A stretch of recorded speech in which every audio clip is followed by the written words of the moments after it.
Android warroonni fayyadamtan seetingii kana fayyaa baatirii keessaniitii fi baatirii chaarjii keessan qusachuudhaaf update godhuu qabdanii. Jalqaba gara seetingii keessanitti ni seentan. Gara seetingiitti erga seentanii device battery and device care kan jiru barbaadanii irratti ni cuqaaftan. Achiin booda baatiris kan jiru irratti ni cuqaaftan. Baatirii kan jiru irratti erga cuqaaftanii booda background usage limit kan jiru irratti ni cuqaaftan. Asitti filannoowwan argattan keessaa appilikeeshinoota hanga jira aniitu asirratti isinii himaa. Asirratti never sleep kana keessa appilikeeshinoonni tokkolleen yoo jiraatan appilikeeshinoonni background akka hojjetaniif isaan gargaara.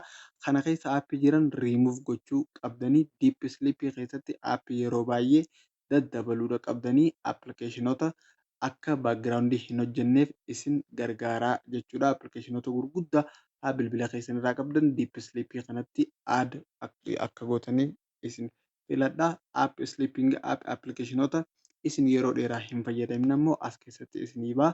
Aappii chaarjii nyaachutti hin jirre jechuudha.